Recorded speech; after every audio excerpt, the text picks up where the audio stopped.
Oh, good morning, Yankees universe. Welcome back to another episode of the Yankees Morning Brew.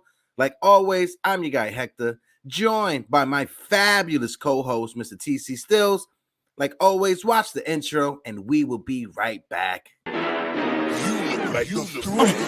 y'all don't know this, y'all in danger. I'm a threat. I'm a gamble with your life, cause you know that it's a bet. It's a bet. You know I ain't letting up, my foot is on your neck. Take my word for it, it's a promise and a threat. Really, y'all don't know this, y'all in danger. I'm a threat. I'm a gamble with your life, cause you know that it's a bet. It's a bet. You know I ain't letting up, my foot is on your neck. Take my word for it, it's a promise and a threat. Good morning, good morning, good morning, Yankees universe. Like I said, welcome back to another episode of the Yankees Morning Brew on this Thursday, June 15th. I'm your guy, Hector, like always, joined by my guy, Mr. TC Stills. All you Yankee fans, wake up and get your coffee. TC, how you feeling, broski? You like that, TC and the broski? You know, Yeah, you like that? you're a rhyming trying, guy there. bro. You I'm trying. drop some Little lyrics. hippity hoppity hoppity Yeah, hip. Yeah. hippity hop to the don't stop to the boogie boogie. Good morning, Okay. TC. I got mixed emotions. You know, that game last night was just Yep.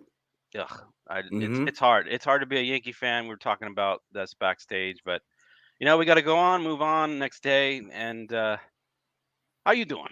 I'm trying to come in with some type of positivity, right? Because, like you said, it's a bag of mixed emotions last night. The Yankees, we are 4-6 within our last 10 games. It's been a struggle. We lost a series to the White Sox. We lost a series to the Red Sox. We split this little 2-game series with the Mets. And if it wasn't for Brandon Nimmo's misplay in game 1 in the outfield, we would have got swept by the Mets. Yeah. So when it comes down to it, I'm trying to be a little bag of optimism, but I'm not too sure how optimistic I could be about this team right now. Let's do a little real quick roll call. Shout out to the chat. My guy, Mr. Unpopular Opinions, is in the building. The Yankee Clipper is in the building. This is one of my favorites right here. 01LS1Z2ADABX. What it do? Salute you in the building. El Don Sicario is in the building. Anthony Medina, mi hermano de la isla, is in the building. Medina, how you doing? Mr. 161 River Ave is in the building. My guy Jace, how you doing? My guy. Jerry Cadill is in the building. Big time Jerry, how you doing? Senor Booger Brain is in the building. Ayo Boogs, how you doing?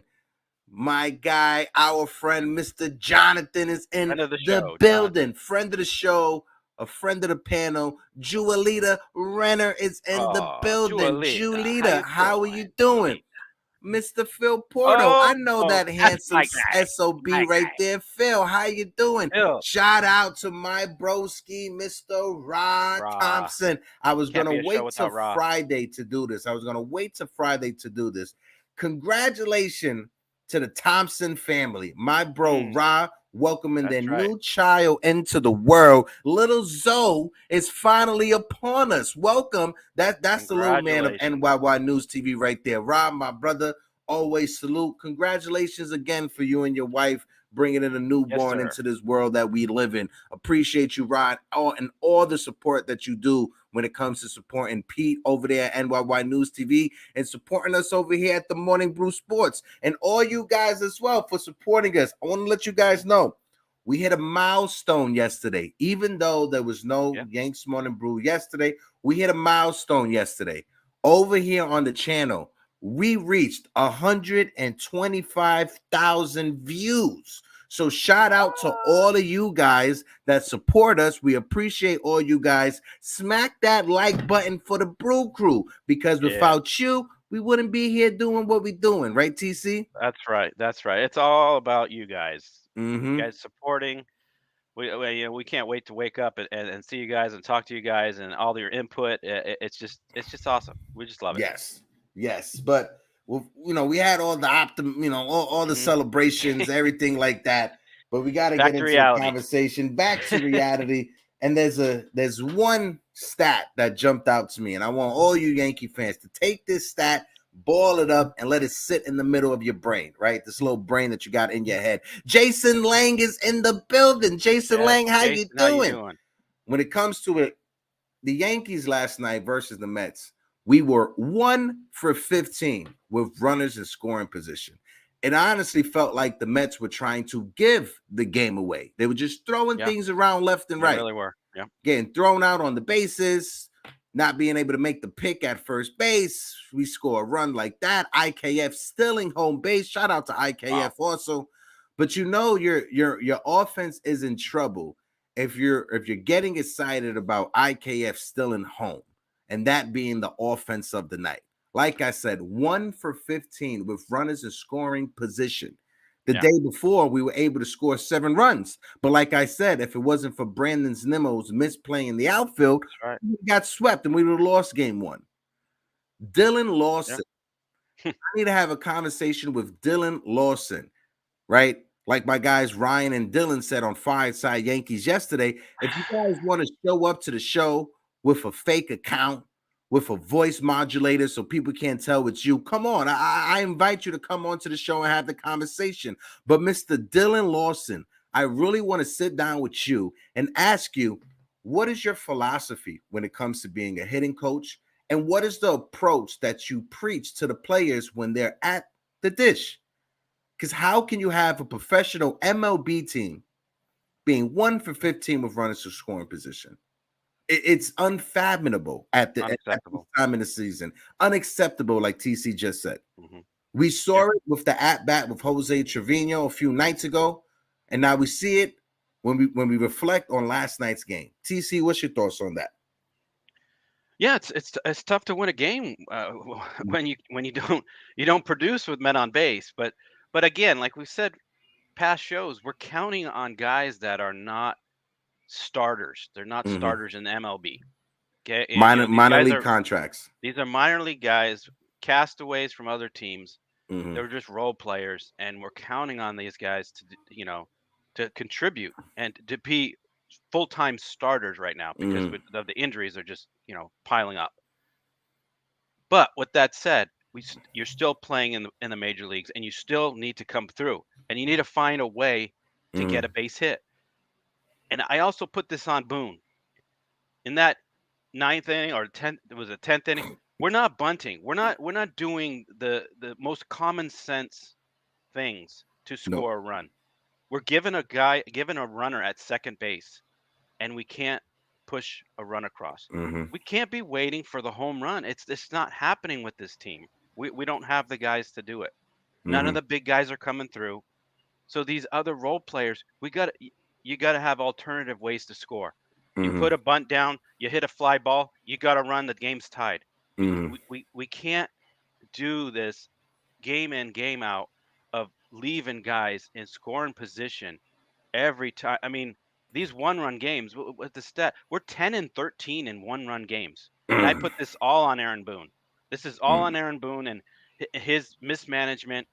And the mismanagement of the pitching staff yesterday, that was his fault. Garrett Cole should have came out in the 7th inning. Yes. Nick Ramirez coming out instead of, hello, where's Matt Crook, Wandy, Clay Holmes? Everybody was available. We're off today. Especially when we had an off day today. Yeah. Especially when we had an off day before the Mets series. Exactly. Everybody's healthy. Everybody should have been ready. This should have been Game 7 of the World Series. Everybody's available. But no. Oh, no. And then Aaron Boone's, post-game conferences. Oh, we're in a competitive game. Competitive game, but you lost. I mean, take some accountability. How about, I kind of blew it there. I should have maybe, had somebody, bunt. Maybe I should have left Cole in. No, it's we were in a competitive game. It's just very frustrating, and I could go on and on, but TC, I'm right there with you with the frustration, bro. Because how many times did we get a double to lead off an inning, and we stranded the guy at second base? Yeah, you could be 1 for 15. Cool, you're 1 for 15 with runners in scoring position, but you weren't even able to move a guy over from second base to third base with no outs. You weren't able to do that to give your team an opportunity to get the sac fly. Yeah. Like I said, you can be copy. You can't be, but you understand what I mean. Cool. You were 1 for 15 with runners to score in position. But what stuck out to me the most is that the entire game, you weren't able to move a guy over from second base to third base in a game that the Mets were practically trying to throw away. Yeah, they were trying to lose the game. It seemed like they were trying to throw away. You got to tip your hat off to Justin Verlander, future Hall of Famer, right? I get it. Justin Verlander, he's a Hall of Famer. Let's scratch that, right? Right. But the fact that you made, which arguably is probably one of the top 5 worst bullpens in the league when it comes to the New York Mets, look like one of the best bullpens in the league. Yeah. Why the Mets bullpen were able to shut us down when they've been horrible all year? You got guys coming in with ERAs over 4, ERAs that are close to 5, and they're shutting us down. Not even able to move guys over. It's frustrating. I want to give a quick shout out real quick. Mr. Yankee Kyle is in the building. Senor Red, White, and Blue. How you doing? Yankee Kyle. My guy, Mr. Tyler Talbot is in the building. Tyler, how you doing, my guy? Anthony Garcia. We got another Anthony in the building. Hey, El Dominicano Garcia. How are you doing, baby? Also, you know, the month of July it's coming up, and you know it's Dominican. The Dominican parade is in New York City next month, right? So if you guys in New York City, right, make sure you go to the festivals that's happening, right? When it comes to like the Puerto Rican Day Parade that was this past week or whatever, they had the festival on 116. Make sure you guys go out there and celebrate it. Eric Estrada is in the building. Poncharella's in the house. Ayo Ponch, he said Nimmo had a hand in winning that game too, or should I say an elbow? No, 100% right, 100% right. But good point. But yeah, great point with the elbow. But like TC said, why wasn't Garrett Cole in the game in the 7th inning, especially when you had the bottom part of the lineup coming up? And he's our ace, right? He's our ace. What he had 94, 96. I think he had 96 pitches. Under 100 pitches. He could go under 100 pitches. He could have went to 110. How many times has he start the 7th inning, gave up a hit, and you took him out? I would have been happy with that. 6 innings, 1 run. He was looking filthy. It was just that 6th inning they were able to get a few solid knocks in against him. But Garrett Cole, he was looking phenomenal the entire game. Well, he won 5 innings, perfect games, or 4 innings perfect. Yeah, he sure did. Yeah. And like Jason said right here, hold on. They aren't overused like our bullpen. It's lucky for them. We don't have enough pitchers giving us length, which leaves them in a bad position with relievers. And like Still said, use Matt Crook. Absolutely. Why wasn't Matt? And since Matt Crook has been called up, he's been twice that he's been called up. He warmed up twice and hasn't been put in the game. Why hasn't Matt Crook why hasn't he been put in the game? Was he not one of the top relievers down there in AAA? I have no idea. That just blows my mind that they have these guys on their team and they just don't want to use them. If you guys can smack that like button for your boys so we can get the likes over to 30. I apologize, TC. Go ahead, brother. That's all right. No, it was a perfect opportunity to use them. Yeah, it's high leverage, right? But you know, lefty on lefty, he has good stuff. Nick Ramirez there, I don't know, his stuff doesn't. I know he's lefty on left, but smoke and mirrors. He leaves that ball up there. He's a soft pitcher, like he just throws it. Smoke and mirrors.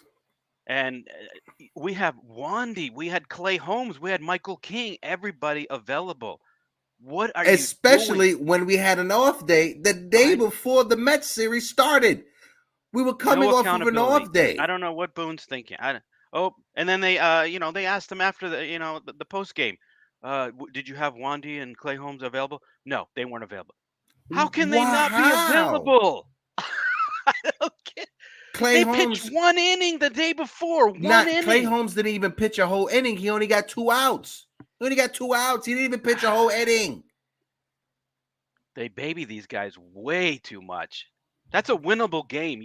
I mean, I could see if you were 4 or 5 runs down, or Tyler Dick Ramirez is horrible. Hold on, there's someone in the chat I want to give a quick shout out to. My friend Mr. James Cook is in the building. Senior Vikings is in the building. How you guys doing? Welcome to the conversation. If you guys can, please KC smack Funtime is in there. like button. Mr. KC Funtime. This is insanity because we keep thinking the results are going to change, but you come back with the same team and don't improve the offense. You get the same results, 1 for 15 with runners in scoring position. I wish I could put that on a postcard and send it to everybody that's a part of the Yankees front office, to Brian Cashman, to Randy Levine and his stupid ass face, everyone that's a part of the front office. You guys came back with literally the same offense. You brought in Carlos Rodon, which was awesome. The man hasn't pitched yet for the Yankees, right? But when it comes to the offense,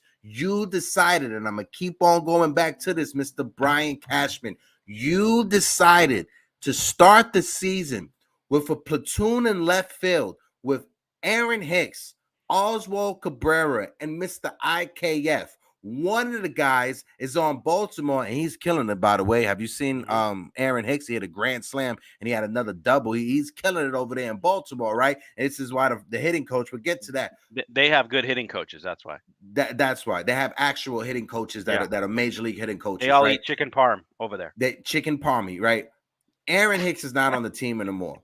IKF is a converted infielder. He was your shortstop last year who won a Gold Glove in third base. That's who you decided to put in left field. Oswald Cabrera, I love the kid to death. He can't hit to save his life. He needs to go back down to AAA. He needs to get that Shelly Duncan gumbo so he could get his confidence back up and maybe he could start hitting it. But right now, Oswald Cabrera is not a major league hitter. He's an amazing fielder, phenomenal fielder, but he can't hit to save his life, right? These were your options that you decided to go with coming into the season. You signed every available left-handed minor league player that you can't sign. Jake Bowers, Willie Calhoun, McKinney. You signed all of them, right? They aren't major league players. They aren't everyday major league players. You give them credit for what they've done so far this season. You give credit to Bowers, to Calhoun, and to Brandon McKinney that they have been loyal soldiers. But when it comes to a left fielder or an everyday player that's going to be on a part of a championship team, Willie Calhoun is not going to be a part of a championship team. Jake Bowers is not going to be a part of a championship team. Maybe maybe McKinney being a fourth outfielder on a championship team just because he has speed. He's the only one that's an actual outfielder when it comes to the two of those because Willie Calhoun's a DH, right? He has impressed me a lot, right? I know we've been clamoring and we've been cheering for Esteban Florial, but McKinney was the right choice. Good move. This is who Brian Cashman decided was going to be a part of his roster and tried to compete for a championship. It's so frustrating. Shout out to Briscoe in the chat. Appreciate you for showing up. Salute, 3 capital S's. But go ahead, TC. Yeah, it's because we're promised this championship caliber team that they keep, shouting from the rooftops, but on the field is a different result. So what's going on? And you talk about a platoon in left. There's a platoon in every position. Yeah, I mean it's just utility guy after utility guy trying to fill in, and the lineup is, oh my God, don't get me started with this lineup. I mean, you don't even know what lineup you're going to see every day. I mean, but it wouldn't be so bad if play small ball. Just do the fundamentals. Just you guys aren't going to all hit home runs.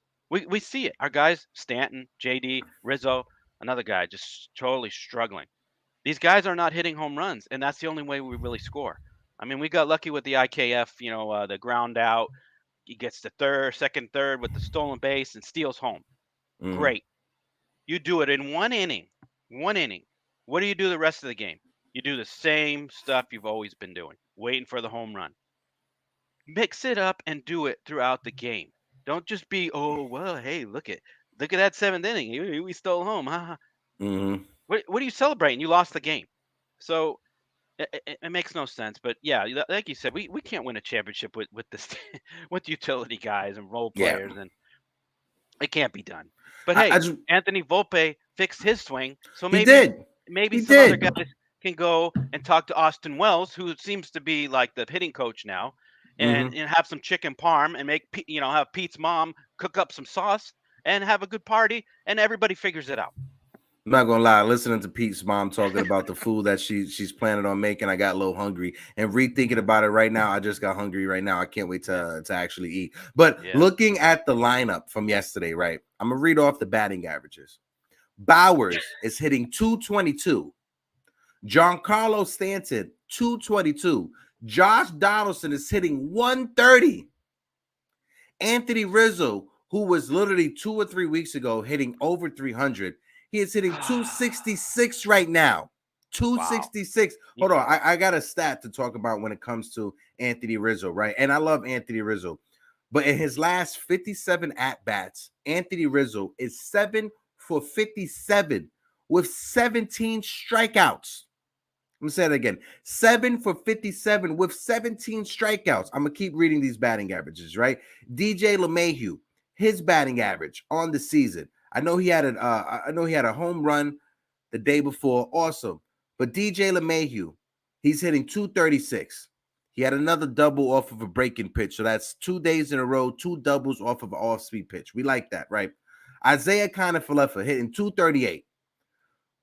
McKinney hitting 320 in a limited sample size. He's hitting 320. Jose Trevino is hitting 217. Anthony Volpe, 192. I've been liking what I'm seeing from Anthony Volpe the last couple of days. He had a double yesterday. Awesome. But this offense, bro, it is horrible. Go ahead, TC. I know you got some. I know you got another stat. Go ahead, my guy. Okay, you want to hear this? Go ahead. Okay, make me cry. So, if you take the average of Stanton and Josh Donaldson and put them together, they still don't equal what Luis Arraez is hitting. How about that? Is that sad? Two guys' averages can't even equal what Luis Arraez is hitting. He's hitting 378. That is disgusting. My guy Gator in the chat. Gator McClusty's in the building. Ayo, Gator. Nobody want to mess with Gator. Gator says, I'm afraid the Rays and O's might force us to be sellers at the trade deadline. Hard to imagine, but the Yankees are just average.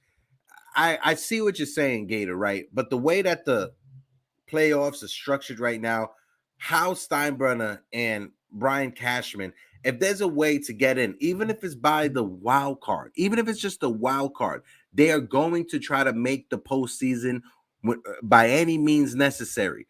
Why? Because you get that bonus. You get more money when you make it to the playoffs, right? You get some of that pool money when it comes to playoff advertisement and commercials and stuff like that. But if I was Brian Cashman, if I was Hal Steinbrenner, would I try to be a seller at the trade deadline, Gator? I would try to do whatever I can to retool this farm system, add to whatever we have, because we do have a solid farm system. We just have some pieces that aren't clicking, and it's better to get rid of them to bring something back than try to stick with them and try to make it work. But even if we were to sell, the only person that we could trade that has some value to him is Gleyber Torres. Yeah. DJ LeMahieu, he ain't got no value to him.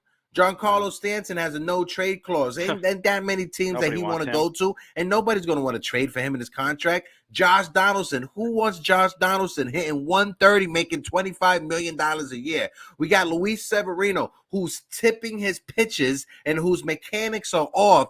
Who's going to want him?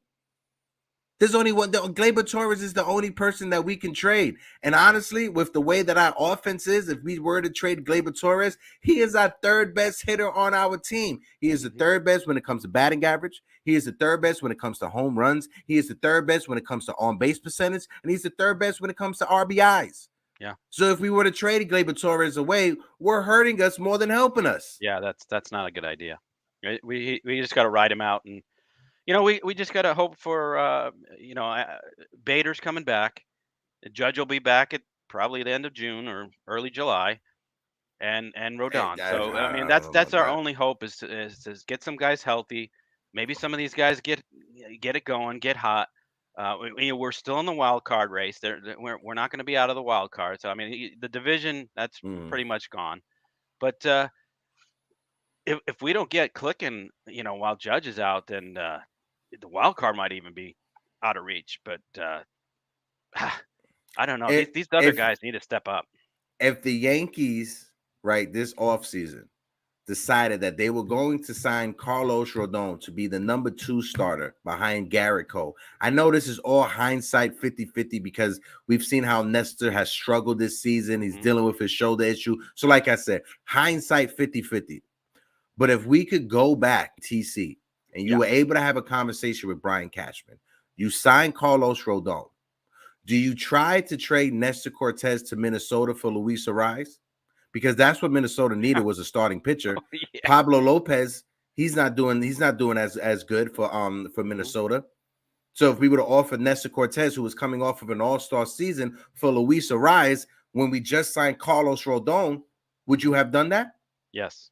100%. And like I said, hindsight 50-50. I get it. Because we know when it comes to the injuries of Nestor Cortez, what's going on. I want to point something else out. Shout out to a good friend, a good Twitter account, Mr. Johnny Lasagna.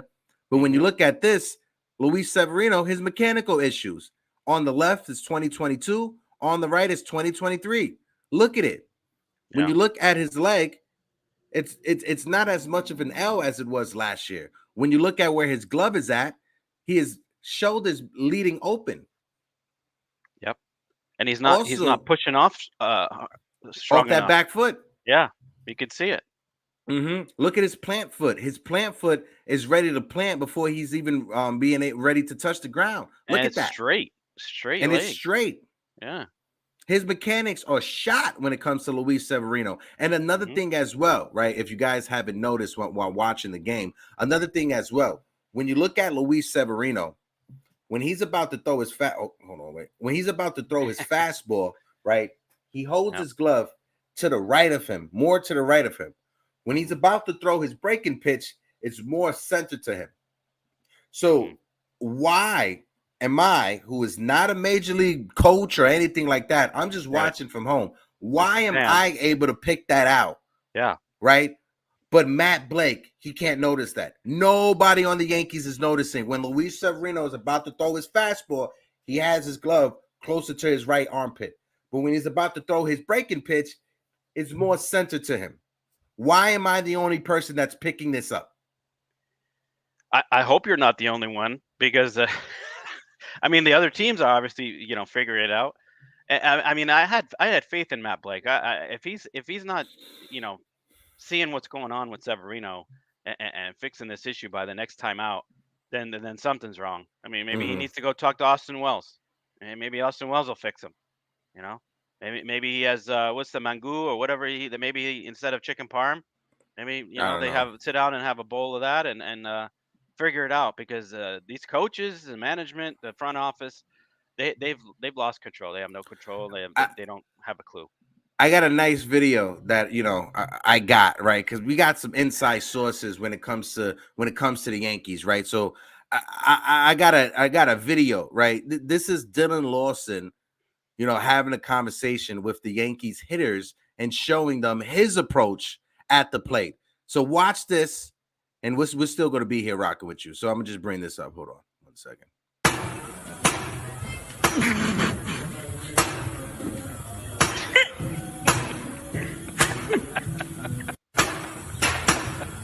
This is Dylan Lawson.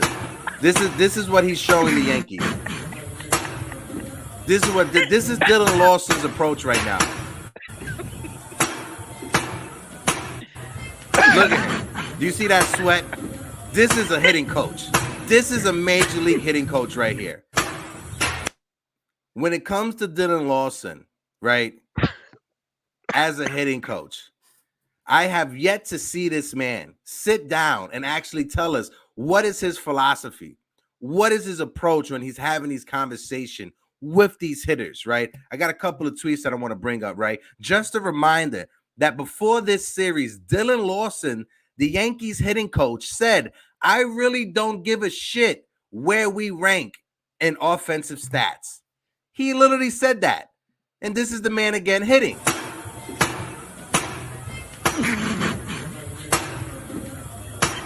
Right? Another one. Rizzo has disappeared. Donaldson is guessing and swinging at everything. Maybe Volpe is starting to figure it out. something, well, starting to figure something out. But this offense is just a colossal mess, an epic failure. Again, Dylan Lawson, if you want to have a conversation with me and TC, you're more than welcome to come and have a conversation. Come on. Like I said, if you want to be like, have your face blacked out and we could change your voice, we can figure it out. Don't worry. Jigga Man, he is a very good producer behind the scenes. He does a lot of amazing work. Look, I'm not even bringing stuff up. He's bringing stuff up. Exactly. If you want to look like Kanye West when he was talking to Alex Jones, we'll give you the max for that. All right, Dylan Lawson. So nobody can figure you out. But this is an absolute failure. Failure. Yeah. How? And then you bring up Anthony Volpe. Being nice. Yeah, it's being very nice, right? Yeah, but you bring up Anthony Volpe. I want to have the conversation when it comes to Anthony Volpe because you have to give him some credit, right? Yeah. On an off day, right? Hats off to him. On an off day, hanging out with former teammates. Him, Austin Wells, another few guys there. Also, if you guys didn't know, Austin Wells rents inside of Anthony Volpe's parents' house, right? So it's not like a room. It's like an apartment that they have. But regardless, hanging out with his friends from AA, going over some film. And Austin Wells pointed it out to him. Listen, bro, your batting stance is different. You're a little bit off. Mm-hmm. You're a little bit off. So they worked on it, and it's so good. And it has proven to be right. Why was it that Dylan Lawson, who is the hitting coach for the New York Yankees, why didn't he figure that out? Why did it take Anthony Volpe to have chicken parm with his friends, for Austin Wells to figure that out? Also, I love that about Austin Wells. The fact that he noticed that leads me to believe that this young man is going to be an amazing major league catcher. We may have to call him up sooner rather than later because we're not getting any offense from catching. I would do that immediately. I would love to see Wells and Rortvedt up here and say goodbye to Higgy and Trevino. I've had enough. But hey, going back to Volpe, did you see the double that he hit? Where did he hit that double? We talking about the game before or last night? Last night. Right field. Right field. He had two. He had two other at bats strong to right field that were outs. He was not doing that prior to the series. And he figured it out. He closed his stance a little bit, kind of a la Stanton, and he's taken to the pitch to right field, which he couldn't before. He was opening up, and everything was either pull or he tried to pull an outside pitch and weak ground out. So hats off to him, Austin Wells, the chicken parm. These guys are figuring it out on their own because the Yankee coaches, they don't care. Dylan Lawson said he doesn't give a what. So, I mean, I don't know what this, competitive games and we're doing having professional at bats. Where's the accountability here? What are you guys do you even care? Do you even care? You just want to see hear yourself talk. I don't get it. Where are we getting these guys from? Who's hiring these bozos that have no experience, nothing? They're not contributing to success. I don't understand. I really don't. No, I listen. I'm right there with you, TC, when it comes to the frustration, especially when it comes to the hitting with this team. Our pitching. The only reason we are 9 games over 500, the only reason that we are actually in the wild card hunt is because of our pitching and mostly because of our bullpen. But last night, our bullpen gave up more than 3 runs. It's been a long time since we've been able to say our bullpen gave up more than 3 runs. And I've been saying it. We keep on bending these guys to a point where they're going to break. We need to bring in some reinforcements. We need to call some guys up. I know you got veterans on this team, but it's enough is enough. Josh Donaldson is hitting 130. What more does Oswald Peraza have to do in order for him to get called up? I know I've seen people online on Twitter and stuff like that talking about inside source and inside tracking. Aaron Boone is not a fan of Oswald Peraza. Well, if you're not a fan of Oswald Peraza and you're a fan of Josh Donaldson hitting 130, I don't know what to say.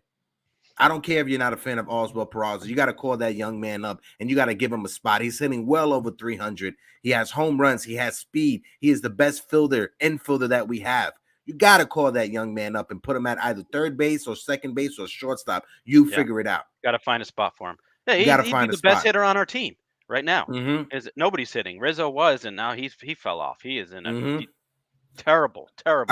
I got one chat that I want to bring up. My guy Booger Brain. Also, we got 33 people in the building. If you guys can, please smack that like button. And also, if you aren't subscribed to the channel, hit the subscribe button as well. But Booger Brain said, Hector, how did you know where I go to practice my swing? Listen, Booger Brain, I have more faith in you that you're a better hitting coach than Mr. Dylan Lawson, buddy, because the way that Dylan Lawson has been answering questions to the media, the way that this offense has not produced, what more do you need to see? Both Dylan Lawson and Wilkerson, get them out of here. It's not working when it comes to the hitting coaches. It's not working whatsoever.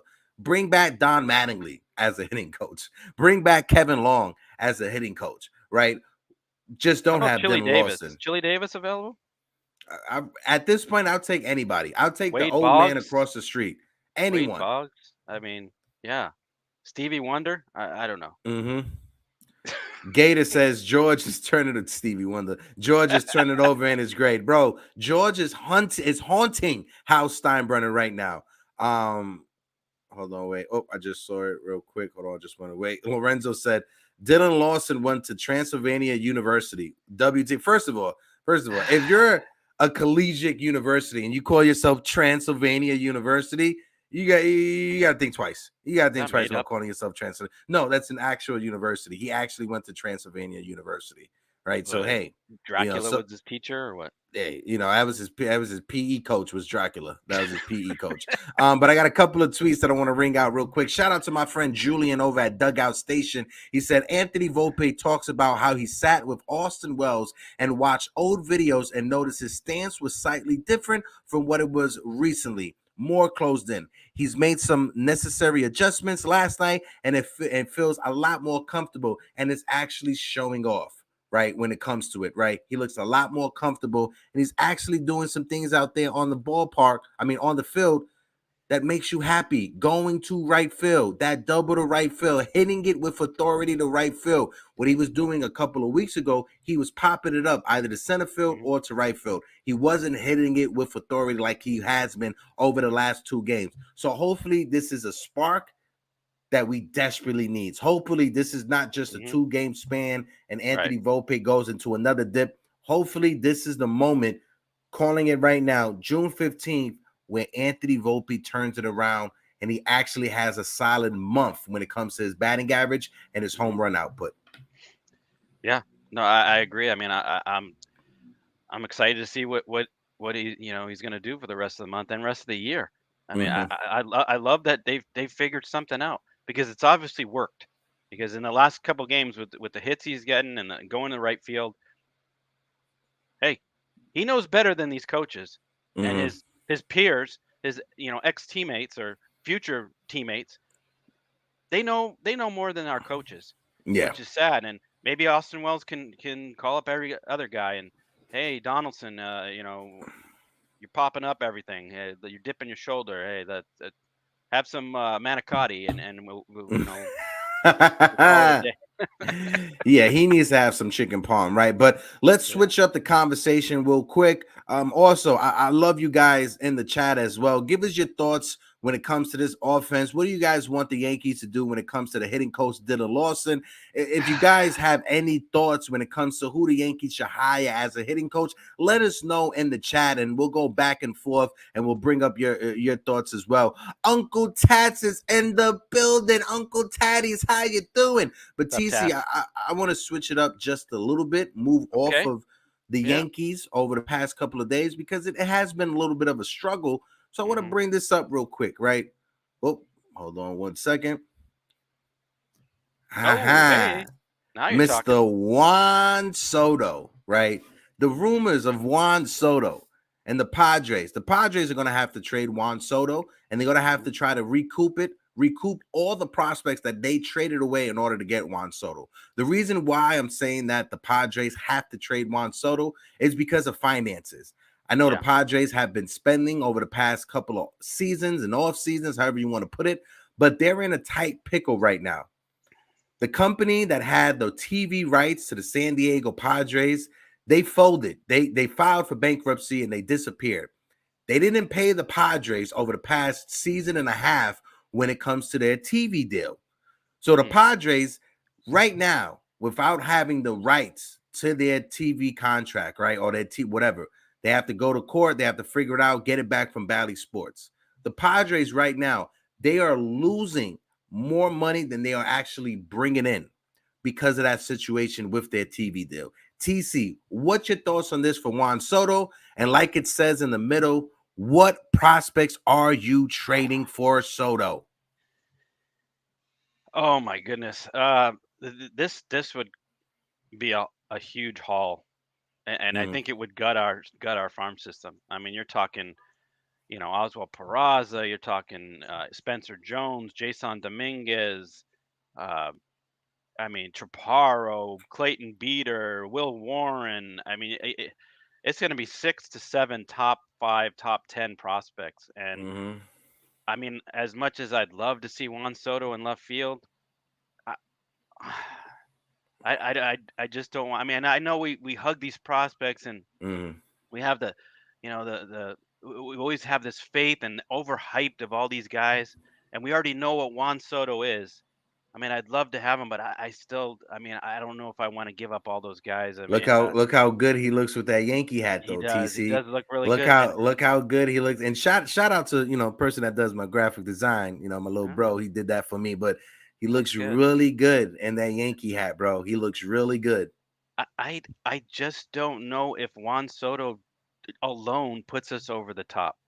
No, and I think there's other pieces. We have guys coming back that could help us out. And I just, as much as I want to see Juan Soto, I don't know. It would just destroy the farm system for years to come. It would set us back more than bring us forward. And it's kind of weird to say that when it comes to Juan Soto. And that's that's also with the expectations that these prospects are going to turn into anything, right? We are all hoping that these prospects turn anything. It's not a given that Jason Dominguez is going to actually be an everyday major leagues outfielder, right? It's not a given that Spencer Jones and Austin Wells and all these young guys are actually going to be valuable major league players. We are all hoping that they are. Juan Soto, he's already a star. He's already proven it. This guy was a teenager in the World Series, right? So when it comes to Juan Soto, you put Juan Soto in Yankee Stadium in a 162-game season. 81 of his games are in Yankee Stadium with that short porch in left field. I mean, in right field. Juan Soto will get you 40 home runs. Juan Soto OBS on base percentage will be 430 to 450. You put Juan Soto batting in front of Aaron Judge. Oh, I can just imagine what his numbers are going to be. But the thing is, TC, like you said, we're going to have to give up a haul in order to get him. We're going to have to give up Dominguez, Peraza, Austin Wells, Spencer Jones, Will Warren, Clayton Beater. We're going to have to give up at least 6 to 8 prospects in order to get this guy. Blue Gold. Hey, Blue Gold. By the way, Volpe still sucks. I'm not fooled. but I asked you that. Excuse me. But I asked you this. By us getting Juan Soto, do you think just him alone puts us over the top? Is it worth it this year? No. It doesn't. It's not. It doesn't. And he's going to be a free agent in 2 years, I think, 2025. Yeah, right? But I think if the Yankees decide to gut their farm system to get Juan Soto, it's with the thought that they're going to give him a contract extension as well. But I think with the way that Brian Cashman has been handling the prospects, especially over the past few years, he's going to wait to free agency, right? If Juan Soto gets, I don't think Juan Soto, if he gets traded, he's signing a long-term contract. He's going to wait until he hits free agency in order to set his market. Juan Soto, he's waiting on Shohei Ohtani and to see what Shohei Ohtani gets in order to set the market for Juan Soto. So he's not going to get his contract extension until next season. Maybe this offseason coming up, but next season when he's about to hit free agency. So I don't think the Yankees go out there, gut the farm system for Juan Soto. I would love Juan Soto here with the Yankees. We just have to wait till he's a free agent, and we just have to pray that no other team trades for him and convinces him to sign a long-term contract. But if you look at the field of free agents over the next few years, this is the best one that for your team. Oh yeah, he's the what do you call it? The golden goose, or the the white whale. The white whale, yeah. Like, I mean, he's, what is he, 23, 24 years old? Right now he's 24. By the time he hit free agency, he'll be like 25, 26 years old. Yeah, 10-year deal. He's going to get a 10-year, 12-year deal. $600 million. But we would get him in his prime years. Those are prime years, 25, 26, 27. I mean, I wish we could maneuver and somehow get him. Do you think we unload Stanton at that time to be able to afford him? Who gonna want to take him? You got to think of it. When Juan Soto becomes a free agent, Stanton's his AAV, his annual value or whatever, is $35 million. Yeah, $10 million of that the Marlins are going to pay. So the Yankees aren't going to pay the full $35 million. They'll be paying $25 million, right? So so that's good. Anthony Rizzo's contract will be off the books also. Yep. Josh Donaldson's money will be off the books. Luis Severino's money will be off the books. Gleyber Torres' $10 million will be off the books by then. So the Yankees will have some payroll flexibility by the time Juan Soto is a free agent. Look, I'm just thinking it, right? Say Juan Soto gets $40 million a season, $45 million a season. I'm just spitballing hypothetically, right? $25 million.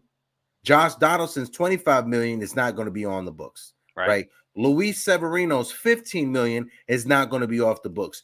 Those two 40. combined, that's $40 million right there. The $10 million that's coming off of the books because the Marlins are going to pay Giancarlo Stanton, that's $50 million right there. Gleyber Torres is $10 million. That's $60 million right there. So that's off rip with those 3-4 players. That's $60 million that'll be coming off of the books that the Yankees will have to throw towards Juan Soto per season. I'll take Juan Soto over all those guys. Oh yeah, he easily replaces all them. And we got other guys. We got Peraza, and we got we'll have Dominguez and maybe Spencer Jones by that time too. So yeah, that's definitely. I mean, I'd say sayonara to those guys. Yeah, I see there's a few people that aren't a fan of Juan Soto. Anthony in the chat. Anthony, I always appreciate you. He said Soto 4 for 21 over those last 5 games. Not exactly knocking the walls down. No go for Soto. Like I said, you put Juan Soto in Yankee Stadium for 81 games out of 162 games, batting in front of Aaron Judge. Yeah. Juan Soto is going to do damage. Oh, yeah. That's what we need. That ballpark in San Diego, if you're a left-handed hitter, you don't do good numbers there. If you're a right-handed hitter because they got that short porch in left field or it's not that far down the left field line in San Diego, if you're a pull hitter like Machado and Tatis, you're going to do good. If you're a left-handed hitter like a Juan Soto, you're not going to do that good in San Diego. Yeah. Yeah, that's what we need. We need some more star power in the offense. I mean, off season we got some, we got Rodon in the pitching, but we really didn't surround Aaron Judge with anything. We didn't. No. He needs help. He can't do it himself. And we see when he's out, look at the team we have. Look at the lineup. And I don't know about you, but I was mentioned this on Pete's channel, but do you think that at the end of the season or off season they just overhaul the whole roster? I mean, you mentioned Stanton, Donaldson, Severino. Do you think they're gonna just cut bait with a lot of these guys and overhaul it?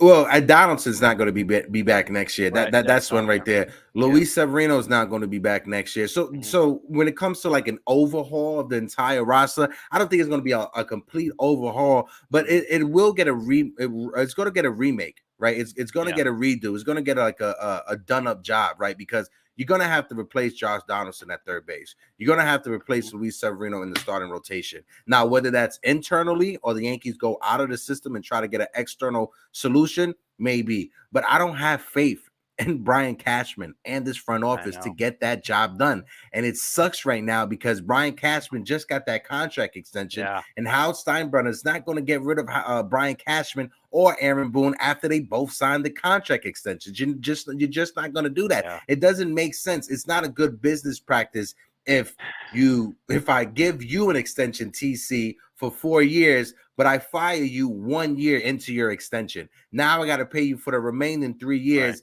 and still have to find someone to replace you and pay them. It's just not a good business move. Yeah, and they don't make good business moves because they hire the wrong people. And, and Cashman running this team he's really run us into the ground. I mean, there's also too many bad reminder, Dylan Lawson. Yep. There's a reminder. Wow, look at that. Look at that hitting. There's a reminder. There you go. Look at Dylan Lawson. Look at him. The best hitting coach in the league. Best hitting coach in the league is Dylan Lawson. He's showing Volpe how to hit right there. He said, "Chicken parm this. Check me out." Chicken parm me this, bro.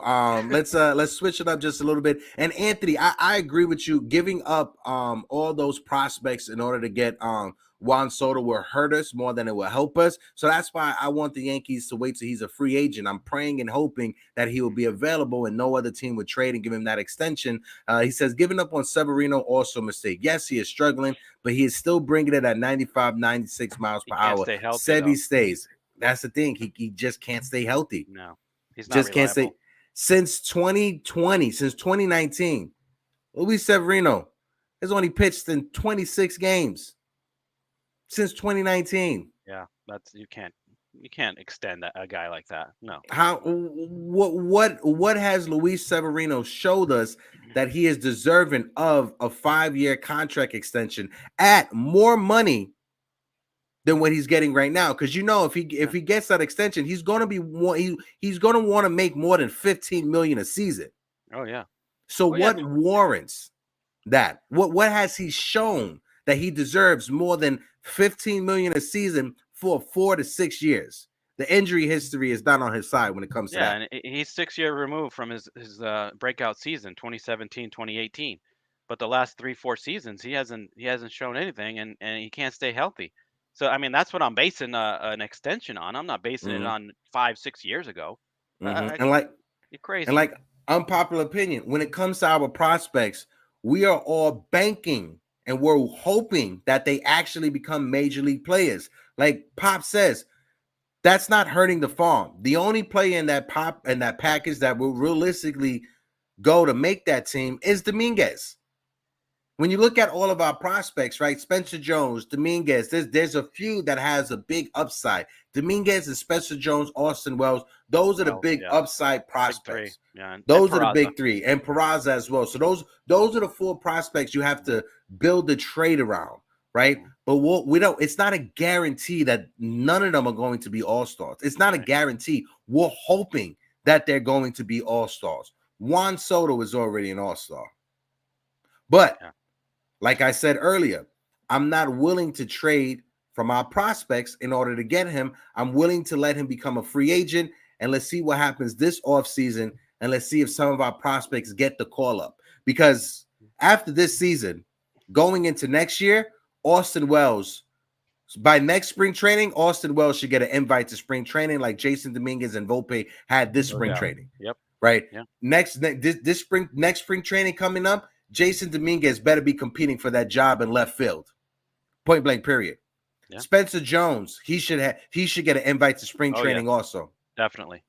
Yeah. Clayton Beater, Will Warren. Will Warren. Though our prospects by next spring training needs to be knocking on the door, if not making the major league rosters. We can't go through another season of, we have to wait for the prospects. We have to wait for them to get more season in order for them to get called up. No, enough is enough. Yeah, we can't run back the same team.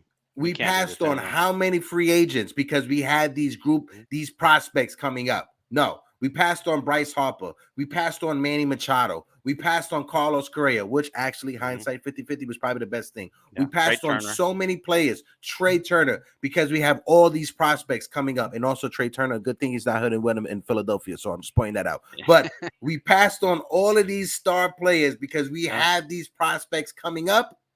Let's not waste Aaron Judge. Look, my man Blue Go, right when I said it, we're wasting Judge's prime. My man Blue, that's baby Blue right there. 100% agree.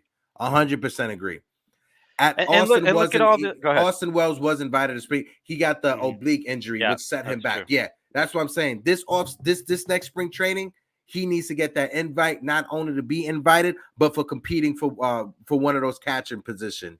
Because Higashioka got to be going after this year. I'm sorry.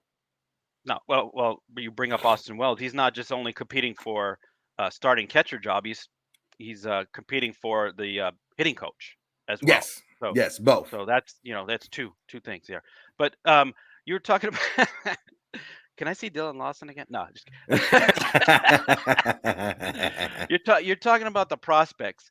Look at all the prospects we got rid of. Can you name anybody that really has shown anything on other teams? All the guys we gave up for the first month of the season, Jorge Mateo was looking like the best shortstop in baseball, but he has fallen off of a cliff. Yeah. But and even when years ago. But even when it comes to Jorge Mateo, they still move Gunnar Henderson to third base. He's going to be a third baseman, not a shortstop. They're going to keep Jorge Mateo as their everyday shortstop. But besides that, I'm thinking right now, no. None of the pitchers. Ezekiel Duran, who's on Texas right now, who's helping Texas. That's the only player. And look at all the other guys: Clint Frazier, Miguel Andujar. Who's the other one missing here? Well, maybe Waldichak. Yeah, Tyro Estrada. He might be the best one of all. But all these guys that they had these overhyped, just expectations. None of them really pan out. I mean, even look at Volpe. Volpe's not, tearing up the majors right now. I know he's fixing things, but maybe that Juan Soto deal looks even better because of our the faith we have in our prospects. So I don't know. Luis Medina pitched yesterday for Oakland, but he 4 2/3, 4 runs he gave up, only 5 strikeouts. He didn't even throw 80 pitches. JP Sears, Ken Waldichuk, Hayden Wisniewski, they're not tearing it up. Yes, their solid arms are part of organizations, but they aren't turning it up though. No, I don't see anybody really. That's just that. Maybe Garrett Whitlock, and he was a Rule 5 draft guy, so I don't. Yeah, but even when it comes to Garrett Whitlock, guys, we're sitting on 30 likes right now. And if you guys can't smack that like button, even when it comes to Garrett Whitlock, he struggled in his new role as a starter. So against us, he was lights out. Yeah, everybody looks good. Everybody looks good against the Yankees nowadays. Yeah. Anthony in the chat said, "Gents, now you're talking. Preserve the future and build on the now. The team is still relevant and compelling. You gotta admit, it's compelling baseball. Last 2 against the Mutts and Yankees rule. Yeah, Anthony, and that's why Anthony. That's why I like this guy, Anthony, bro, because he is a bowl of optimism. It's a refreshing take when it comes to Yankee fans being optimistic, and we need it because me and TC, we could probably be doom and gloom, but Anthony brightens things up and brightens up the conversation. That's why I said, Anthony, I'm willing to wait for Juan Soto to become a free agent before the Yankees, rather than the Yankees trade for him and gut the farm system. I want to give our prospect a chance. And that's why I am saying, by the time we get to next season, by the time we get to spring trading, these prospects that we have, they should be knocking on the door. No more excuses on veterans that are getting overpaid that aren't performing. Josh Donaldson, I'll give him to the end of this month. He has to go. I'm sorry. He has to go. Point blank, period. The time has ran out on Josh Donaldson. Yeah, he had 6 hits and 5 home runs. Is that his stat? Come on. Batting 130. Come on. What are we doing? Yeah. His mullet greased. It's got to go. Yeah, definitely got to go. Let's switch it up just a little bit. I'm going to bring this up real quick. Hold on one second. because I know that we talked about it, but we got to talk about the injuries for our team. Yeah. When it comes to these injuries, we got some good news coming, right? Ian Hamilton and Carlos Rodon are both about to make their rehab starts, right? Carlos Rodon and Ian Hamilton will throw live BP in Somerset tomorrow.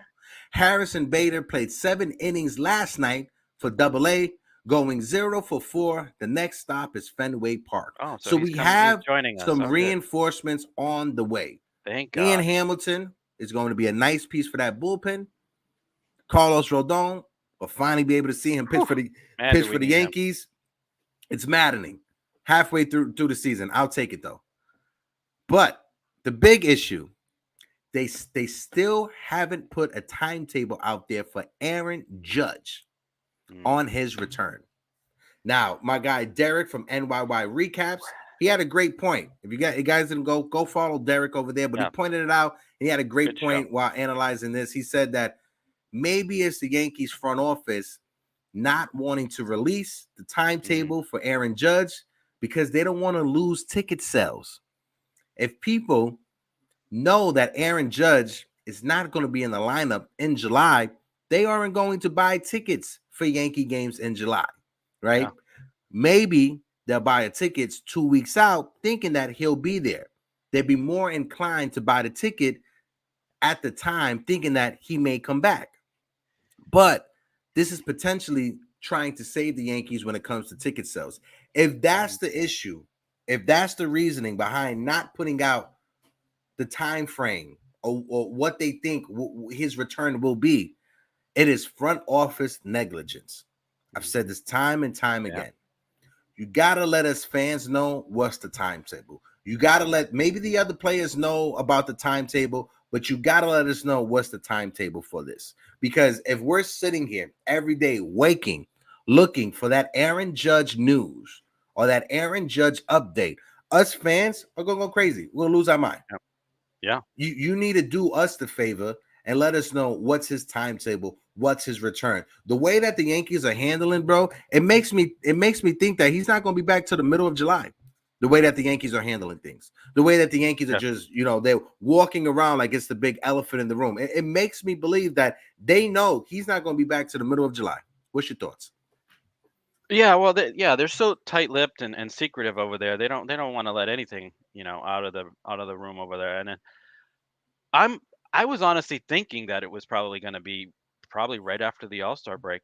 I mean, definitely don't participate in the All-Star game. I mean, if you're not on the field for us during the regular season, then you do not ever be in that All-Star game. Mm-hmm. But that's what all us fans are probably expecting him mid-July. Mm-hmm. I mean, what are you gonna do? It's a toe injury. It's gonna linger. It's tough. I mean, because he's got to you got to walk, run. You got to be in the box. Stepping toward the pitch. I mean, it's gonna be discomfort for him. But we need even 50% of Aaron Judge is better than what we have. Oh, so, yeah. But with these other guys coming back, Hamilton will definitely help the bullpen a lot. And Bader, man, do we need Bader out there? Because the outfield with the Bowers, IKF, and McKinney. Well, I mean, McKinney's actually done pretty well, but it's tough to see. And I was going to bring this up. Bowers in right field honestly cost us the game. That ball should have been caught, and he didn't. He gave up on it. If that was Judge, the ball is caught. If that was Aaron Judge, the ball is caught. Yeah. If that's Billy McKinney, the ball is caught. Yep. If that's an everyday outfielder, it's caught. If it's Willie Calhoun, that ball is not caught. No. But yeah, he unfortunately he gave up on the runner on I'm not sure who it was. He was tagging Escobar. up. Yeah, he was tagging up. He wasn't even off the base, and they had to play at the plate, and Glaber as well, just lazy throw in like he didn't even care. That's what I mean. The team is just they just throwing in the towel. It's terrible. It's just concerning. Terrible. Yeah, concerning. And we don't have any other guys because these guys should be benched. There's no other guys to bring in, and they know it. They're like, oh well, I can play however I want. I can give up on balls, and throw balls in the stands, and I'll still be go ahead and clean up. Mm-hmm. It is concerning. It's sad, and I don't know how long we can keep it up. So Bader comes back. Who do you think? Who do you think goes down? Oh, that's gonna be a tough one, bro. That's gonna be a tough one. I think they keep McKinney, and it's either you gotta keep McKinney, Bowers, or Cabrera. It's most likely going to be Cabrera, because you hardly see Cabrera even get any playing time nowadays. Cabrera, he's a late pinch run situation or late defensive replacement, so most likely will be Cabrera. But yeah, I agree with you when it comes to the way that Jake Bauers handled that last night. He gave up on the play. It's like he got to the wall, he threw his arms up, he literally he gave up on it. He gave up on it. He wasn't right on the fence. He had room to go. And like you said, like there should have been a play at the plate. Like that right there is just so frustrating. It's unacceptable, and it's so frustrating to see that. It's not major league. That's it's definitely not little league. Yeah. LI Yankee King, and this is the thing. You throw something out there, LI Yankee King will never let anything die. He's going to keep trying to hammer the point home. But he said, okay, question for everyone. What happens when you trade for Juan Soto? Who goes to second base? Who goes to third base? And who goes to center field? How do you fill out the roster around Juan Soto and Aaron Judge? I tell you this, Mr. LI Yankee King. We give Harrison Bader an extension. He's in center field. Cool. He gets injured a lot. Don't worry. We got Estevan Florial to back him up. Don't worry. Okay. Now for third base, we got my friend, Andres Chaparro, who could play third base. And you want to know who could play second base? Oswald Cabrera could be second base, because I'm thinking we're trading Peraza in the trade for Juan Soto. So LI Yankee King, there's your answer, right? So if we were to gut our farm system to trade for Juan Soto, we can have Harrison Bader play center field, give him that contract extension. We can have Andres Chaparro play third base, and we can have Oswald Cabrera play second base. Point blank, period. You like that? You like that roster construction, TC? Yeah. Hey, it might work out. And like KC says, you still have DJ. Yeah, right. He can second or third right there. Yeah. There you go. Yeah. You still got DJ LeMahieu. LI Yankee King's favorite Yankee at the time right now is DJ LeMahieu. Let's look at a few of these chats before we continue. Giolita said, are we going to discuss this at least for 1 minute, even if you would like to disagree? Yes. Oh, now Andres Chaparro is an awful third baseman. Oh, okay. All right. Okay, now you're just hating. Fired. Hey, yo, Pete, come talk to LI Yankee King. Pete? You gotta talk some sense into LI Yankee King. You handsome son of a bitch. I don't have a mustache like Pete. Shout out to my homie. He has the gorgeous. Oh yeah, that mustache. It's beautiful. I don't have beautiful. That. I need to start. My barber is in DR right now. I gotta get me a shape up. I need one very mad. This caterpillar on my lip is getting out of control. But Pete, Mr. Poodle, talk some sense to LI Yankee King Poodle, because he's talking crazy right now. Did you call your mother yet? Oh man, Pete, make sure you call Mama Dukes. Anthony said, guys, you got to start talking about this ghost runner in the 10th inning. This is MLB, not half windmill softball. To think a guy can earn an RBI driving in a ghost runner or a pitcher ERA affected is now. Rudy Pooty Doo. When it comes to the ghost runner, you can keep the ghost runner there, right? If you want to say that you can't get an RBI or the ERA can't be affected from the ghost runner, cool, copy. Right. But for me, I like the idea of the ghost runner. I like it. If you don't want the ghost runner to score, there's one thing that you can do to make sure the ghost runner doesn't score. You need to pitch better. If you don't want the ghost runner to score, pitch better so the ghost runner doesn't score. I like the ghost runner. It adds that extra pressure in the situation. It makes the situation more pressure packful. And for the offense, you're giving a run right there. I mean, if you do what we keep saying, fundamentally, bunt a guy over, hit it to the right side, and hit a fly ball, you could score a run without a hit. and the Yankees can't do Hey that. Pete, did you see the video of Dylan Lawson showing the Yankees his approach at the plate? Look, Pete, check it out. Prime Dylan Lawson. This is prime Dylan Lawson, if you ever ask me. This is the guy right here. This is what $300 million payroll. This is what teaches that $300 million payroll. This is the type of hitting right here. Reebok pumps that he's wearing. What is that? Loafers? Those are penny loafers right there. We got 42 people that are in the building. If you guys can, please smack that like button for the boys as we continue the conversation. Shout out to our guys over at NYYNewsTV family. Yes, they're in the building. My guy, Mr. Pete Simonetti. Like September we always 23rd. Say, tell them about it. Make sure September 23rd. Get your ticket. There's aren't that many tickets left. Make sure you get your ticket. 35-ish, something like that. Get your ticket. Make sure you were in the building and make sure you pay attention because we have we got an announcement coming up. We're working on some things backstage that you guys will like, right? It's not only going to be just the Yankee game. It's going to be a weekend. That's all I'm going to say. It's going to be a movie, un película, HD TV. Make sure you show up. No spoilers.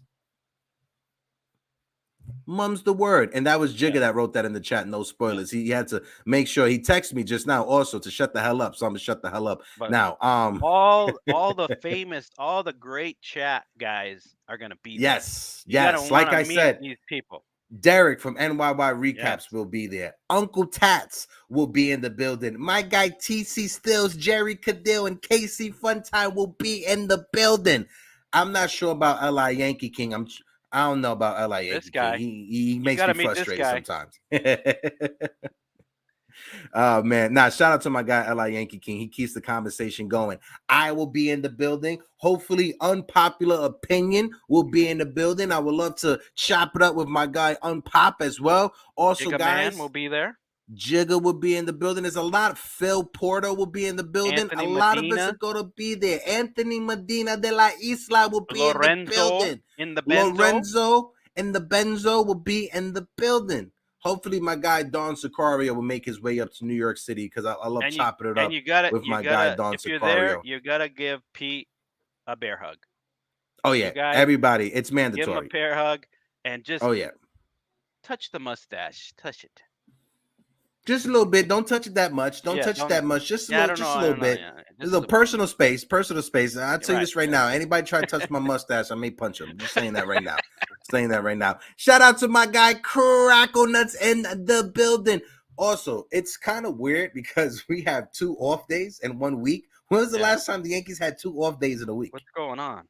I have no idea what's going on. I don't know what I'm going to talk about. And also, make sure 4 p.m. later on today over on GruntBaseball, Grunt Talk. Make sure you guys go because we got the pregame report over there. We will be talking about bets, parlays. It's an overall look when it comes to MLB. The link is in the description. Make sure you guys go jump over to GruntBaseball, subscribe to the channel, help us out over there.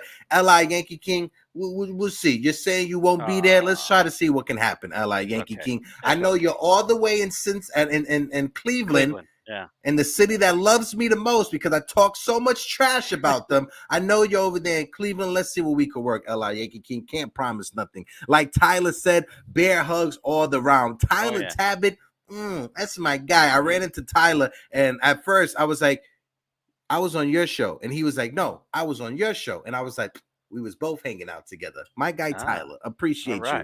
Make sure you guys get your tickets September 23rd. We will all be in the building. TC. Any last words for these beautiful people before we get out of here, brother? I don't know. Just keep your heads up, Yankee fans. I know there's brighter days ahead. We just hope, we got Bader coming back and reinforcements are on the way. Got the Red Sox coming up. The schedule, it still favors us going towards the All-Star break. We are second place in the wild card. I know we probably lost 4 out of our last 10 games. We are still in it. We have reinforcements coming. It just sucks when you lose 3 or 2 series in a row to the White Sox, the Red Sox, and then you split a 2-game series against the Mets. I understand that sucks. it leaves a bad taste in your mouth. But just know, better days are on the horizon. We are still 9 games over 500. We are still second place in the wild card. If the playoffs were to start right now, we would be in the playoffs. We may get spanked, but we would still be in the playoffs, which would make Hal Steinbrenner happy for that bonus money. But Yankee fans, appreciate everybody for tuning in. Like I said, smack the like button, hit the subscribe button. We are sitting on 678 subscribers on our way to 700. Tremendous. If you guys have any group text out there, if you guys have any friends that are Yankee fans, send them our channel. Help us out with the subscribers. Call them up. Tell them they're gonna want to come join the conversation. Say, also, hey, you know what? Get some chicken parm. Subscribe. Everything's all fixed up. Absolutely. Make sure you tune in tomorrow. Open panel will be tomorrow. The usual suspects will be here. Don't forget, like TC says. But like always, peace out. Booyah.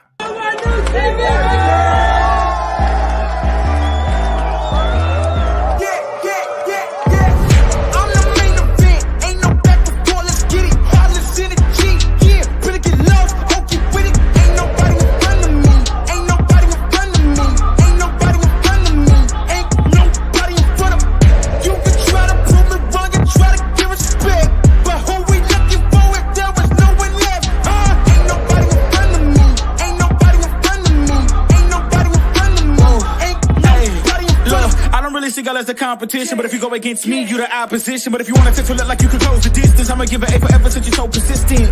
With you, I'm just practicing, cause I'm back to back. Let's get back to winning. As a matter of fact, I'm not that forgiving, cause you didn't see yourself, that's a bad decision.